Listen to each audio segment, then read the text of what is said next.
A night of thank yous and see you around. A Team R-Line special. Oh, hindi tayo gaganyan-ganyan for today's video. Time check. 4:52. Ang usapan is 3 p.m. Late din naman ako pero andito na si Fred. Kanina pa siya nag-aantay. Ayun po mga kaibigan. Nakaramdam ata si Jin at nag-message na malapit na daw siya.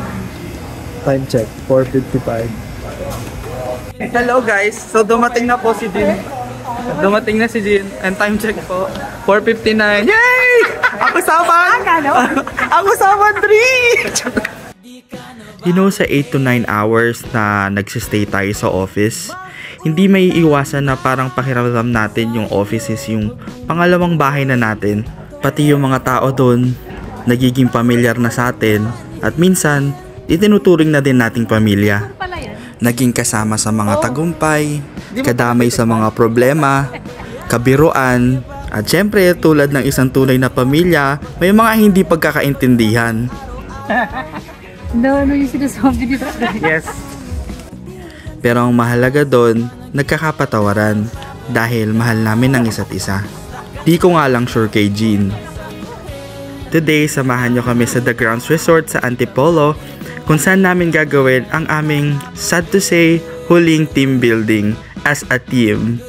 Kasi magkakaroon ng reshuffling ng mga team sa office and almost 2 years kaming magkakasama.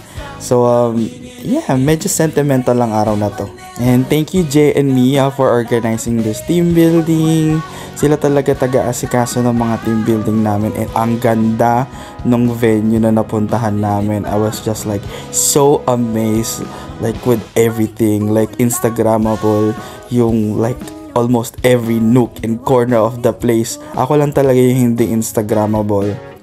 Like tignan nyo yung pool. Like, slay. And gutom na yung mga persons. So, yan, nagsiset up na kami ng mga food para maka-lofongs na kami. Miss, meron ko bang lemon?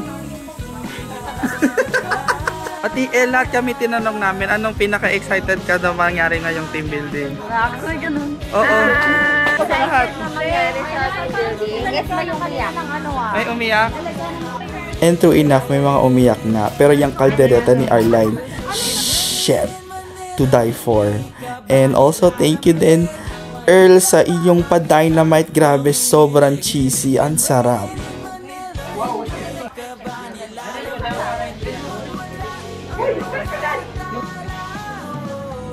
May alam ni Fred. Kahit sa kanyo, kailangan mo kanina. Matutunghayan natin today ang isang mojito expert. Ay wow, ang galing.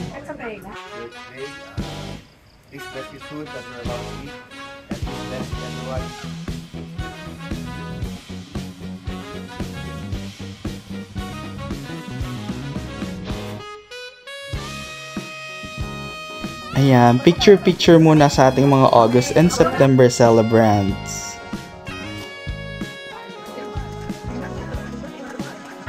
Wow! I am Nicki Minaj, I met them dudes up, back coops up and truck the youth up.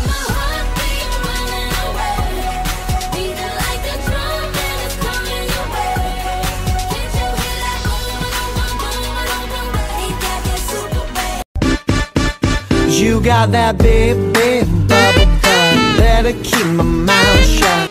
Inulan man yung team building namin, super na-enjoy pa rin namin yung time namin here sa The Grounds. It was a night full of laughter, a little bit of tears, shared our hopes and wishes for each other. We danced, we sang, we bonded just like a real family. And even though it felt like goodbye, there was this feeling of comfort.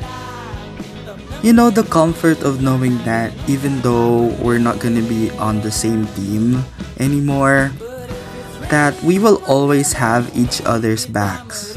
We'll be each other's wind beneath each other's wings. I don't know if that makes sense. Pero you get it naman. Personally, I'll miss everyone.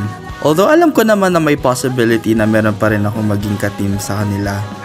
Pero, you know, it'll never be the same. And I'm not saying na Team Arline is the best, pero parang ganun na nga. Pero kidding aside, I am very excited to what the future holds for all of us. Ayan na, may picture ka. All I can say for now is that it is truly